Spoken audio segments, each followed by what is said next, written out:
Shalom. First thing I want to do is give all praise and honor and glory to Yahweh Bashem Shai, Bashem Kakodash. Thou honor to the apostle and elders of Great Millstone. Salutation you brothers pushing this word with true sincerity and charity. Alright, so it's going to be something that's really through the spirit. I made the lesson earlier, but I don't have my other phone in me at the moment. So I just decided to just to redo it. So basically understanding when the Spirit is speaking to you, understanding when the Spirit is speaking to you, and that's something that, comes with experience, time, and, getting familiar with the Spirit, man, and actually becoming friends with the Lord.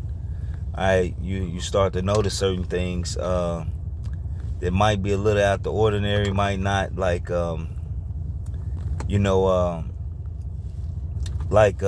a lot of times it may not come directly through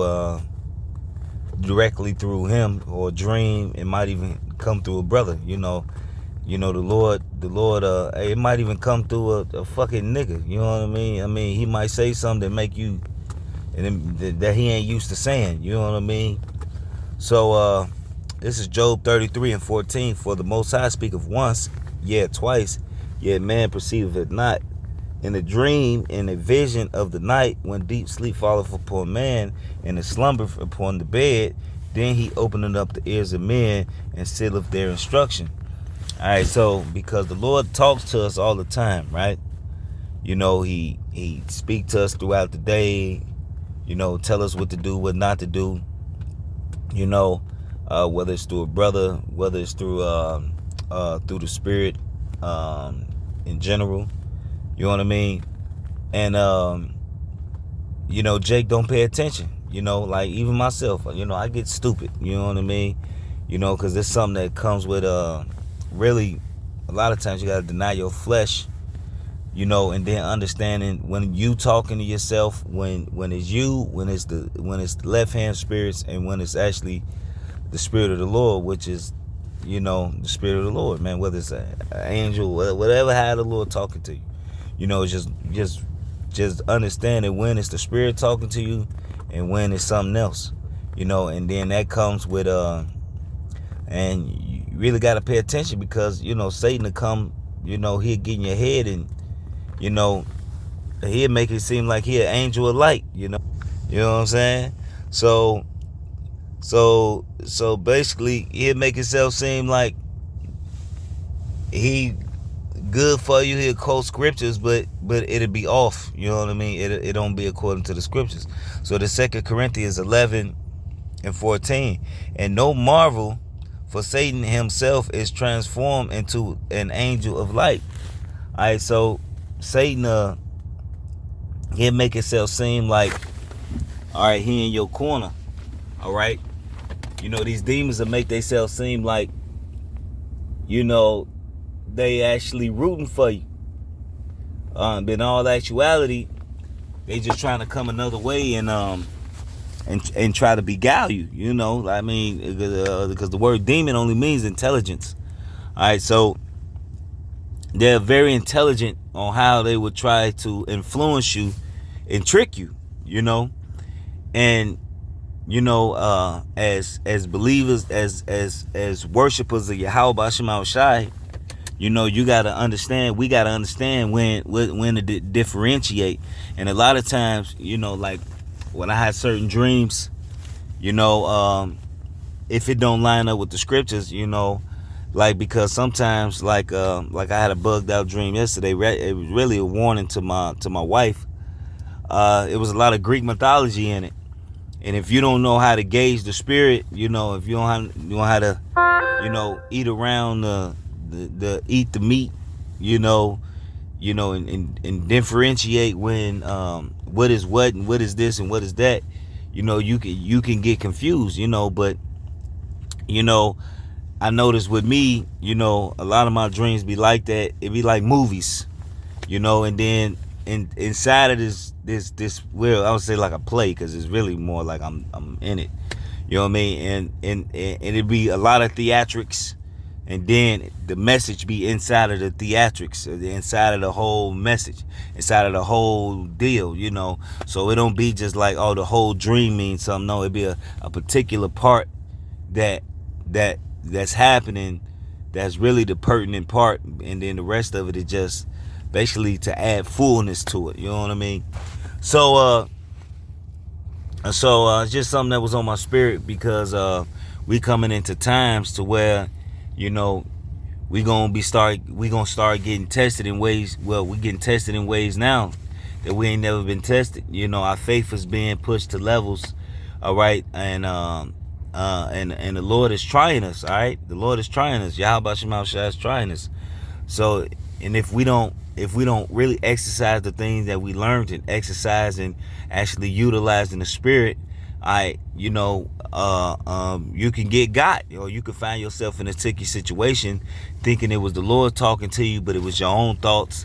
All right, or you thinking it was the Lord talking to you, and it was a demon. All right, so and then matter of fact, let me get. All right, so this is 2 Corinthians 2:11. It says, lest Satan should get an advantage of us, for we are not ignorant of his devices. You know, so you can't be unknown of what,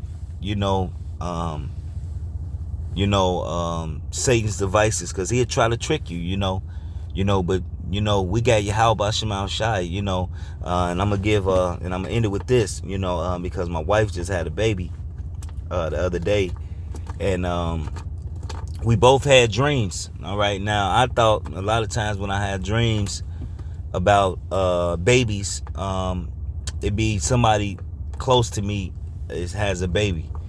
Somebody close to me is about to announce that they just had a baby. But it's not like it's like somebody real close to me, like a brother that's right next to me, or my brother, or whoever right next to me is about to have a baby, or his wife is pregnant.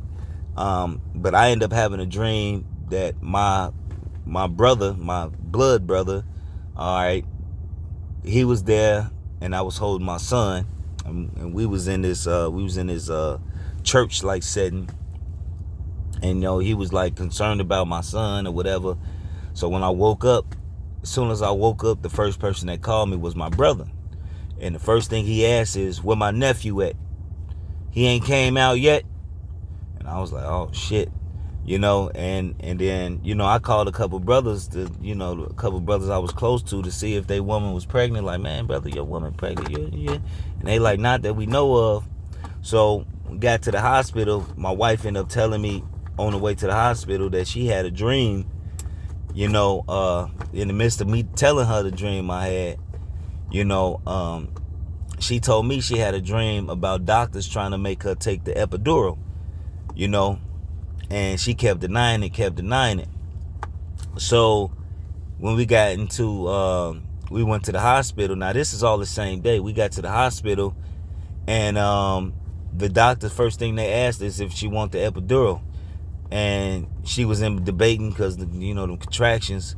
But I had to tell her, I say, look, it's a reason why Yahweh Shema Shai gave us them dreams today, aligning to letting us know that, that he about to come out today, because it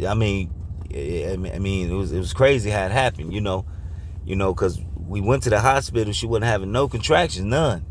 But as soon, we sat up in there, they just got to coming. She didn't get no chemically induced, no nothing. It was all natural, no epidural, no nothing. But she was like, I needed these contractions. I say, look, this is your curse. I say, what you need to be praying to the Lord is to have a fast and easy birth. All right, a fast and easy birth. And that's what ended up happening. She didn't get it. And I told her, I say, look, it was a reason why the Lord gave you that dream, gave us these dreams. If you get that epidural, you're gonna get fucked up. It's pretty much a warning. So she heeded. It was an easy birth. Well, it wasn't easy, but it was safe and it was fast, So the thing is, when the Lord send us little things that line up to what's going on, You know, don't be ignorant of the situation of what's going on. Because he'll tell you something, and then you find yourself in a situation and you don't take that knowledge. He might take you out just because of disobedience. Remember, it's incidents of men of the Lord that got put to death for not listening. It don't mean they was demons. Don't mean they was a 2/3. No, they just didn't listen. Just like the man of the Lord that was told not to turn back, and he turned back and he got put to death. And then you got the other one, Moses. All right, he was told to speak to the rock and he struck it, and the Lord told him he's not gonna enter into to basically into Israel. He's not gonna enter in, you know. So just because you die because you did something you weren't supposed to do, or you didn't listen, don't necessarily mean you're 2/3. Just hey, wages of sin is death. You don't listen, he put you to death. All right. So with that, you know, I just want to give all praise and honor and glory to Yahweh Shema Shabbat Shem Kakodash. Double honors to the apostle and elders of Great Millstone. Salutations to you brothers pushing this word with truth, sincerity, with charity. Shalom, and the Baba Ball.